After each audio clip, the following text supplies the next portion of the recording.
it's Sarah, and it's time for Sunday Reads. So this last week I finished 2 books. I read The Mysterious Benedict Society, which is a story about 4 children, 4 special children who save the world, basically. It was just a light, easy read, and I didn't love it, and I'm not sure whether or not I'd recommend it for like my nieces, I always say nieces, they're my cousins, but they're like younger than my nephew. Anyways, because, I don't know, I wasn't super comfortable with the like special children sort of thing, but I don't know, I guess heroes have to be special in some way. It's complicated.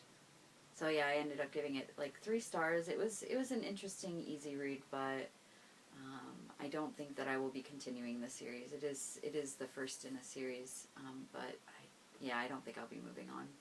I also read for a bit of comfort Anne McCaffrey's Dragonsdawn, the 9th Pern book, Dragon Riders of Pern book.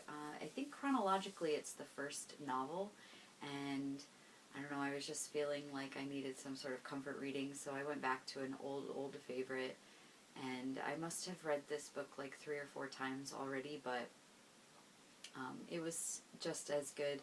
I love that this series is full of people, like all of the characters, male, female, children, they are all so realistically portrayed, I feel, especially considering the size of the cast in the books. But anyways, yes, I love the Dragon Riders of Pern series, so if you enjoy fantasy and maybe a little sci-fi and you haven't read this series, I would highly recommend it. But yeah, Dragonsdawn, it was awesome.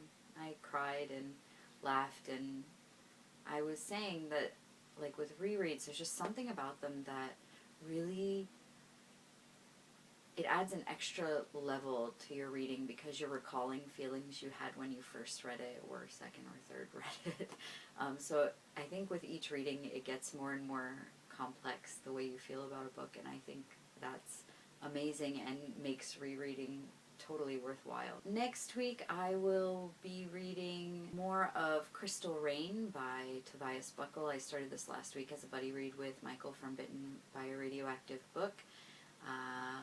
We are kind of going slow with it, so I just read the first quarter and have checked in with him.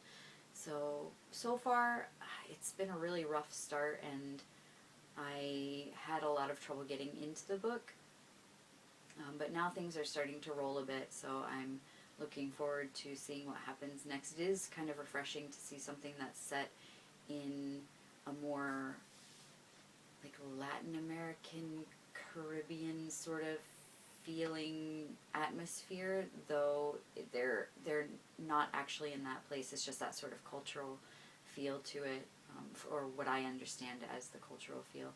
It has a pretty diverse cast, in that skin color is a lot darker than I'm used to seeing in fantasy and SFF.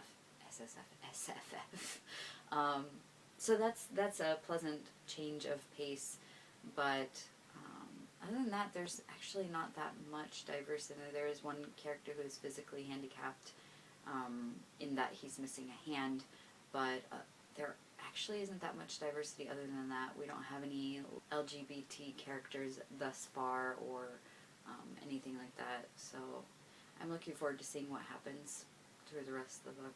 I've also started the second book in the Fiona Bar Tapestry series, The Wandering Fire by Guy Gabriel Kay, and the first, it's so rough. It just throws you right in, and I was really confused for the first few chapters as to what was going on, because the time, it just jumps around time-wise in the plot, but also actually like in history, so it gets a little crazy sometimes.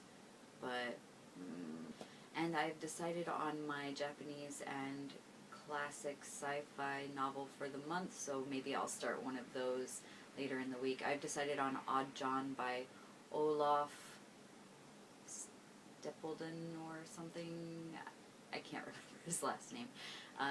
And for the Japanese book, I chose Osamu Dazai's The Setting Sun, so I'll probably start one of those two if I finish something later this week. But yep, that's about it for me. I hope you're enjoying your weekends and that you have gotten just as much reading done as you wanted and that your lives are going awesomely. Please tell me like something awesome that happened to you this weekend. I would love to hear it.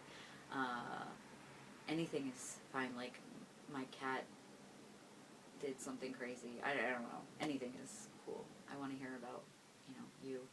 Today's tea is Itoen's Da Furansu Udon. So it's a pear oolong tea. It's really, really delicious. I never thought I would like a pear flavored oolong tea, but yeah, it's super delicious. I tried it as a sample in their store and was floored, so I bought it, and I am very much enjoying it. So yeah, I guess that's it. Everyone enjoy your weekend. See you next time.